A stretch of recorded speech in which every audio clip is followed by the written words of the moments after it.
আচ্ছা কোনছে আল্লাহ বড় না মানুষ বড়? ধরো গাদা, তুই কার হাতে কার জোড়া দেশ? কোড়ায় আল্লাহ আর কোড়ায় মানুষ। যেটা কবার কইছে ওইটা কন। আল্লাহ বড় না মানুষ বড়? আল্লাহই তো বড়। আল্লাহ বড়, তাহলে আল্লাহর কথা না হইনা মানুষের কথা শুনেন কে? কি কইতাছস? কি আর আল্লাহর কথা মানে না মানুষের কথা মানে? হ্যাঁ, কি আর মানুষের কথা শুনেন তাই না? আমনে যে ওই দিনকে ডায়াবেটিসের রোগ নিয়ে যে হাসপাতালে গেলেন, ডাক্তার আপনার কত কিছু খাবার না করলো, সব কিছু না খাই এখন চলতেছেন।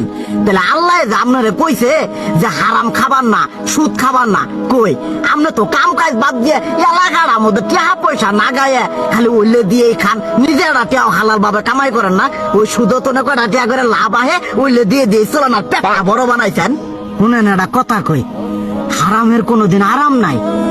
হালাল পথে রুজি রোজগার করেন, প্রয়োজনে এড়া বেলা কম খায়েন, তাও শরীর পিণ্ডও ভালো থাকবো, কোনো রোগ বেদ হবো না, আরামও পাবেন, আল্লাহও খুশি থাকবো। তুই আমার এইভাবে বুঝাবি আগে কইলি না কে? আসলে এই বিষয়টা তো আমি কখনো মাথায় এইভাবে নেই যে আমাদের কখনো ডাক্তার নিষেধ করলে ঠিকই আমরা নিষেধ মানি, কিন্তু উপর আল্লাহ যে কত কিছু নিষেধ করে দিয়ে সেটা মানি না। আর এই যে হারাম পথে টিয়া পয়সা কামাই করতেছেন, শরীরের মধ্যে দুনিয়া রোগ বেত হয়েছে, দেখা যাইতেছে যা টিয়া হারাম পথে কামাই করতেছেন তার তো বেশি টিয়া মনে করেন জ্বলে যাইতেছে গা বেশি। আজকের পর থেকে আমি আর এই হারাম সুদ খামো না, আমি হালাল পথে চলবো, হালাল টাকা পয়সা ইনকাম করবো। এতে করে যদি একবেলা কমও খাইতে হয় তবুও খামো, তবু আমি আর এই হারাম পথে চলবো না। আচ্ছা ঠিক আছে।